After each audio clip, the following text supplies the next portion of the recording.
First of all, just a few words about the right of association in our country. It is recognized in Article 22 of our Constitution, and it is developed in the Act on Association Right. The scope of this law is for non-profit associations, so that's to say we don't apply this law to enterprises. It's just for association and groups of people. From the application of this law are excluded associations which are submitted to a specific regime, and as well as political parties, trade unions, and churches and sport federations. We will see why sport federations are excluded from this general regulation.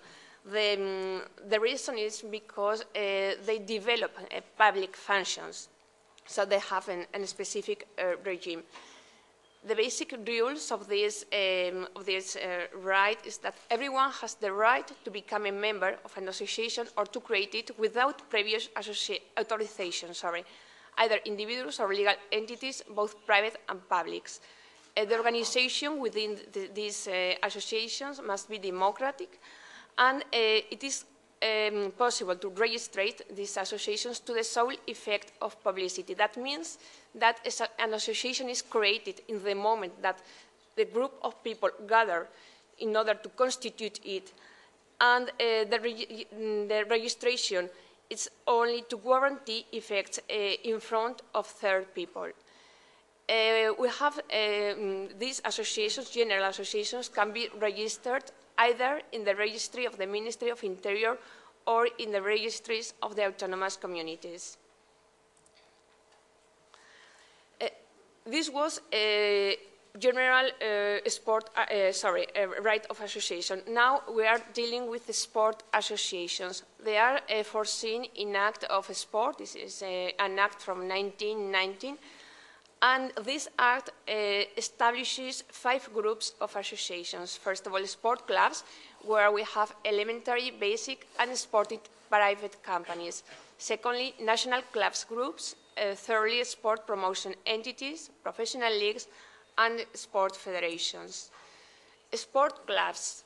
They are private associations composed of individuals or legal entities whose aim is the promotion of one or more sport disciplines and participating in competitions and sport activities. This can be classified into elementary form of individuals and basic that need at least 5 founders. Both of them are transferred to autonomous communities. I mean, their management is transferred to autonomous communities. You can imagine that in Spain we have lots and lots of these elementary sport clubs. So the Sport Council doesn't deal with,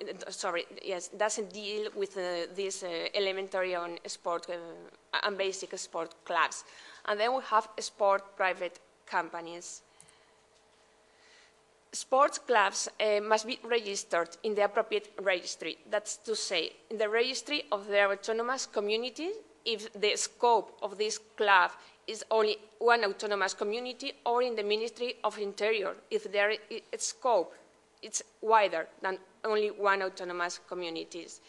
They must be registered in the sport federations in order to participate in official competitions. Of course, they can participate and create and organize competitions, but if they want to take part in official ones, they must be registered in the federation. Also, so as to participate either in national or international competitions, its statutes shall be adapted to act on sport. We also have national scope clubs groups. The aim of these groups is developing sport disciplines not covered by federations. It can only be it's in one group of these characteristics by a sport discipline, and it means a previous step to become a federation. So in Spain it is, and I imagine in your country it's the same, sport federations cannot exist without a previous recognition of a sport discipline. In this case, in Spain, a sport discipline is recognized by the Council of Sport, and only after that and a sport federation can be created. So these national scope clubs groups are a first step to become federations. They must be coordinated with autonomous communities, federations that have recognized this sport discipline. Why?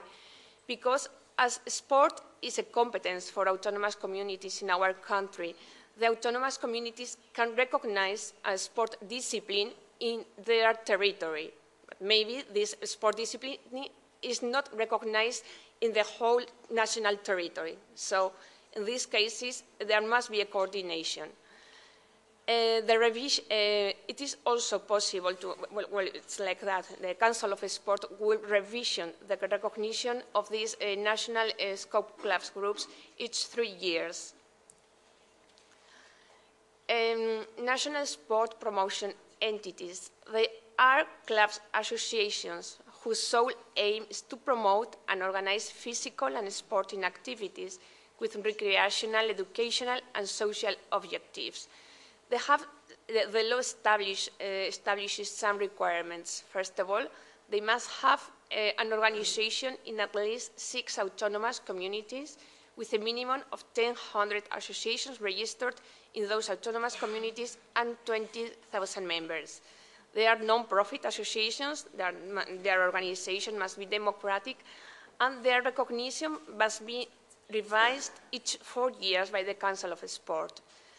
The participation in their activities or competitions is incompatible with participation in those organized by sport federation in this discipline. So they can also organize sport events and competitions, but they are not official. The only official ones are those organized by a sport federation.